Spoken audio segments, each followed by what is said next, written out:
Assalamu alaikum friends, welcome to lecture 5 of AAA.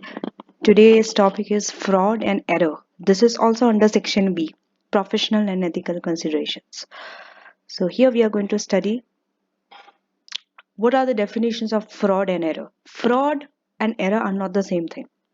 Okay, even though the impact it will have is more or less the same, maybe for fraud the impact is even more.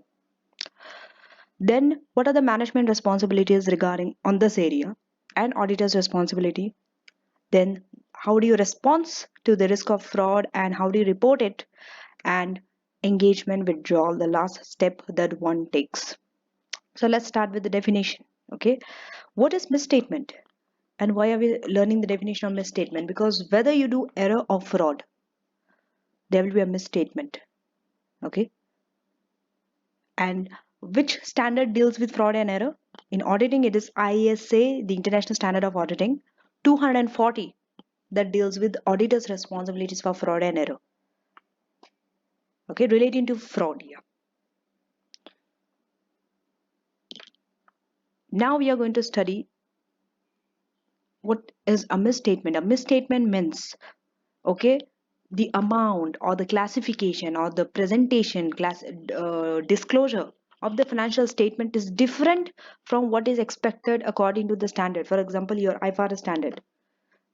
Okay, the way you present financial instruments according to IFRS 9 is saying something else. The way you have presented, the way you have classified is different.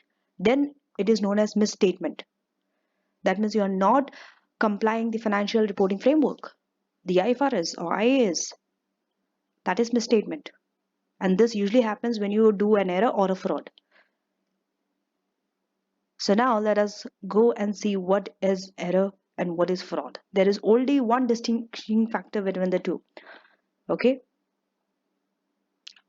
Fraud means you have an intentional ad,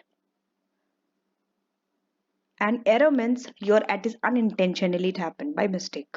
But fraud is not a mistake. Fraud, you have intentionally done it. You have planned it. You know it's wrong and you have done it. You know it's illegal. And fraud, it's not only by one individual. Sometimes you are taking help of the management, the employees, or the third parties. Right? It can be done by one or group of people. There are two categories of fraud that are of concern to the auditor. Number one is the fraudulent financial reporting. Second is misappropriation of assets. And misappropriation of asset means what? You are creating dummy suppliers or you are creating fake employee so that you can divert the company's fund into their personal bank account. That is misappropriation of assets. In short, it's like a thief. You're stealing the company's money. Fraud. Okay, why fraud is very prevalent nowadays?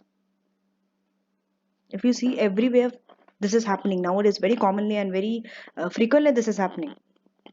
The fraudulent financial reporting. This is more prevalent compared to misappropriation of assets. The first type of fraud is more. Why? Due to this following four reasons. Number one, because there's a pressure now. If you see, there are increased pressure on companies that they should improve the results to the shareholder. Second could be your remuneration. Your remuneration is related to the performance of the company. And how are you going to show better performance? By inflating profits. Because inflating profit only will make you achieve higher bonus. Third, when trading companies are difficult, conditions are difficult, we know that it's hard to show a better performance, right? And even during that time, you need finance from banks and also you want to show them that your company is doing good. Whereas it's actually not doing good, but you're hiding it. You're making it looking like more attractive. The term is known as window dressing, you know. And the fourth is for borrowings, there are some covenant that is attached to that borrowing, right? So directors, what do? They manipulate financial statements so that they can show the bank that covenants are met. Whereas in reality, they are breaching that covenant. But if they show the real picture, they are not going to get that loan. You understanding? So in all these four reasons, you have seen one thing. There is always a selfish interest that is there. That's why fraud is taking place.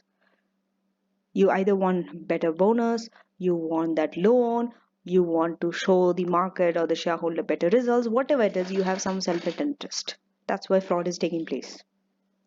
Now let us move to error, which is the same, but it has a lesser impact and is unintentional. I have highlighted the word unintentional. Okay, you either entirely omit, or you do commission. Commission means you write wrong figure. Okay, these are the things. Okay, includes like error. Maybe you have done a mistake in while gathering and processing the data from the trial balance to the financial statements, or accounting estimates are incorrect. You must have misinterpreted the fact. Third could be when you are applying the accounting principles, whether it is regarding measurement, recognition, presentation, classification, disclosure, there was a mistake. So errors, if it's done, normally it is corrected by the client. Clients correct the error when they are told. Okay, but if material error has been identified and it is not corrected, auditor has to give audit opinion that is modified. Modified audit opinion has to be issued. Now, what are the management responsibilities in regard to this fraud and error? Mostly we'll talk about in terms of fraud, because error is something which usually happens by mistake or be correct. But regarding fraud, what is the management's responsibility? See, before auditor, why are we talking about the management here? Because managers have the prime responsibility to prevent and detect fraud. Remember, they prevent and detect fraud. First, they have to prevent. They have to take all the measurable actions that will prevent the fraud from taking place. And if fraud happens, they couldn't prevent, at least they should detect that fraud. And the responsibility lies with the management, not the auditor. So in this case, management should do what? Do these things. A, place a strong emphasis on fraud prevention and error reduction. Second, reduce that opportunity which leads the fraud to take place. For example, if you are leaving your passwords and all open, or keeping in a place where near the system, or there are no proper authorization of who is going to look after the cash, easily fraud can take place. There is high opportunity fraud is going to take place in those areas. So reduce that opportunity, because fraud always takes place if there's a fraud. I mean, if there's an opportunity for it, easily you can take it, right? If there's no opportunity, only fraud will not likely to take place. So reduce that opportunity. Third, ensure the likelihood of detection and punishment for fraud. If fraud takes place, you should be able to punish it, so that later no one, I mean in the future, it is stopped. Fraud does not take place. Ensure controls are there in places so that reasonable assurance that errors will be identified. Why reasonable assurance? No one can give 100% guarantee. There are reasons why. Because when financial statements are prepared, auditors are using their judgment. Not everything is could be objective figure. You are using estimates. Judgments are there. Auditors also cannot test everything. They're only testing on sample. They have a time period to do their audit. So some inherent limitations, no matter what controls are there, excellent controls you might have, some things will always go undetected. That's the nature. So you have to be okay with it. You have to. Okay, so only reasonable assurance that errors will be identified. Then foster, communicate, demonstrate a culture of honesty and ethical behavior. Culture of your organization matters a lot. If your culture of the organization is like that even the top people are accepting bribes, giving bribes, they're okay with unethical behavior, it's like a norm, then nothing is going to work there. You cannot reduce fraud in that environment. Work on the culture. Then consider the potential for the override of controls and manipulation of financial reporting. You have to take this into consideration. No matter what, still there are chances that someone will override those controls. Override means they will not go by the control, they will try to manipulate it. Okay, and it's management's responsibility. And then you have to implement and operate the adequate accounting and internal control system. All these are management's responsibilities, and you have to know it. You have to know this in your exam. I mean, definitely you don't have to write it if they don't ask. But knowing the management's responsibilities will help you to know that these are not the auditor's responsibility. Okay. Now, then, what are the auditor's responsibilities? There are few. Auditor's responsibility is to give reasonable assurance that financial statements are free from material misstatement, whether it is by error or a fraud. That's it. They only give assurance, reasonable assurance. Okay. And they apply professional skepticism also to do that. And they remain very alert that there could be possibility of fraud. See, you when you audit in an organization, you cannot go and say 100% there'll be no fraud. It never happens. Still, there will be some possibility of fraud that could take place. You have to be alert. Auditors have to be alert. Then you have to consider, auditor also have to consider that managers can override the controls. So you have to recognize the audit procedure. Your audit procedure have to be effective to detect error. Okay. See, sometimes what happens is audit procedures can detect error but not fraud. But you can make sure that there are procedures which can detect fraud also. How it can be achieved? Through like this. First, you discuss it with your client. Okay. That what is how vulnerable the financial statements are to the material misstatement due to fraud. Discuss it. Second, inquire of management. Ask the management how they have assessed the fraud risk, what procedures they have taken, are they aware of any fraud. Third, inquire the internal audit function, whether they are aware of any actual or even suspected instances of fraud. Don't go and talk with those who are charged with governance, like non-executive director, audit committee. Go and ask them whether they have exercised any oversight of management process for identifying or responding to the risk of fraud, and are there any controls that could mitigate this risk. Then consider the relationships identified during analytical procedure. This auditor must have done, right? When you're doing analytical procedure, yes, you are identifying relationships between two things. So identify. You might be seeing some unusual relationships. Unusual relationship is a sign of that there might be fraud in that area. For example, in the sales, mostly in the sales it takes place. Sales recognition, suddenly high amount of sales, so things like that. So as I told you, due to inherent limitations of an audit, there are some limitations of an audit also. Okay, some risks cannot be avoided. Due to that, material misstatement may not be detected. No matter how well the audit has been planned or performed in accordance with the standard, still there will be a risk of misstatement. Still there will be some amount of misstatement, whether it is due to fraud or error. Mostly due to fraud, because error normally, if it happens, it is corrected. Because as I told you, error is easier to find out. Fraud is little difficult because it is concealed and it is very much planned. Okay, and also criminal schemes are very sophisticated. We all know that. Now, how do you respond to those assessed risk of fraud? Let's say now you know that there's a fraud. Now, how do you assess? What are the procedures? You assign a person who is responsible for it, who has the knowledge and the skill. Then you evaluate whether accounting policies deals with fraudulent financial reporting or not. Then unpredictable procedures has to be used to obtain evidence. Why unpredictable? If you use predictable procedure, the one who have committed the fraud, they can easily hide it. They will do it in such a way that you don't get any trace of it.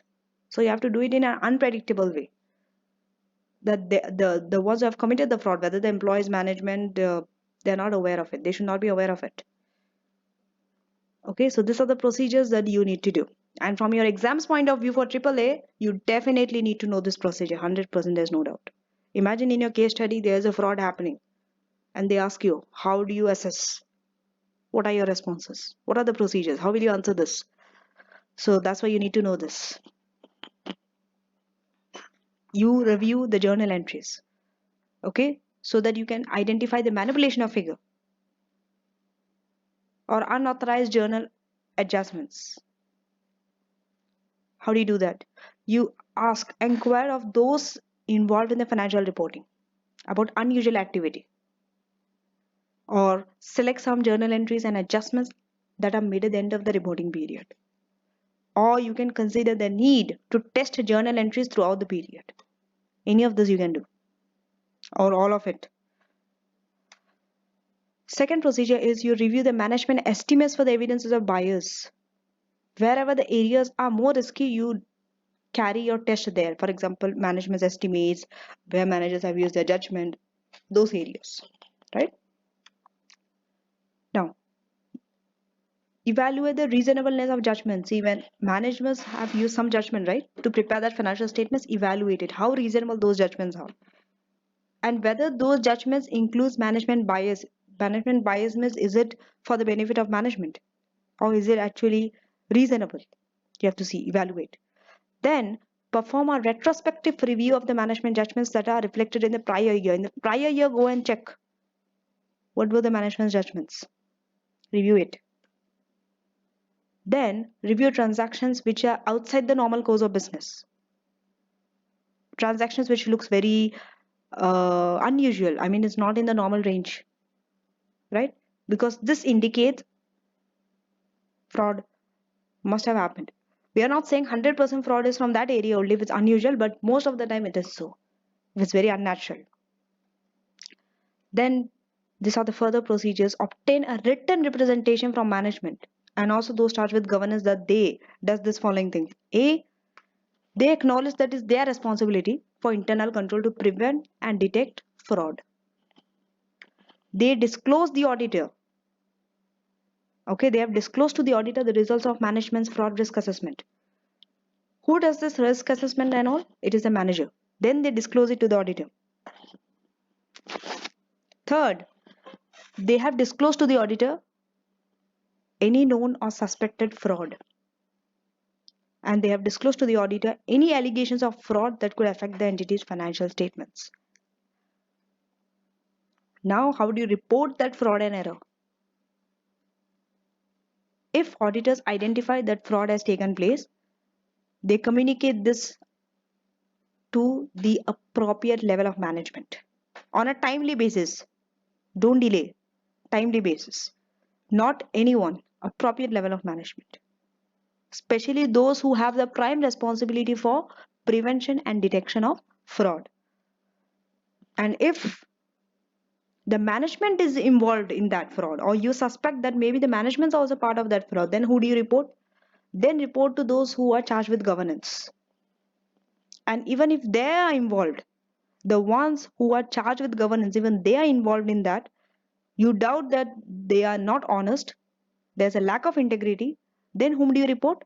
Then auditors need legal advice before taking any action. Okay, so it goes step by step. Okay, and these steps you have to know. And in addition to the responsibilities, the auditor can also consider whether they have a responsibility to report to a third party outside the entity. Most of the time, no.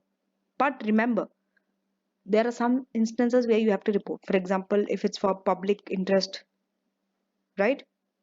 You need to. But even though before that, you need legal advice, whether you have to do it or not. And wherever auditors have a responsibility to report to a third party, we know that there is an ethical duty that auditor has. That is what, to maintain confidentiality. Okay, but that will be overridden. Okay, that time you can disclose, even though there's an ethical duty to maintain confidentiality. That time the legal responsibility to disclose to a third party is even more. It will take precedence. That will take over, right? If the fraud has a material impact on the financial statement, auditor's opinion will be modified. And when you modify, auditor has to explain why it has been modified, so the shareholders become aware of the risk of fraud. Now, last but not the least is the engagement withdrawal. You withdraw from that engagement. where you come to know or you suspect that even the manager, the one who are charged with governance, are involved in that fraud, because then they lack integrity. How can you work for someone who lacks integrity? The risk of audit will be so high. But these circumstances are very exceptional, by the way. It does not happen every time that you have to withdraw. Okay, so in that case, withdraw. Because if you do not, even if you get engagement letter from the manager or those charged with governance, you cannot rely on that. Right? Then, even before withdrawing, always seek legal advice. And when you do that, when you're planning to withdraw, you are required to report that in the report to the shareholder, regulator, or any other, that you have withdrawn because of this, so that the future auditor becomes aware of it. Why you have withdrawn.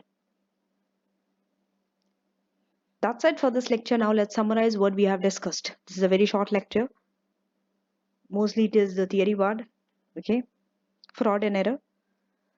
In this lecture, fraud and error, in the exam, you will be given some figure. You could be given some figure and and you will be told whether the fraud or the error is material or not.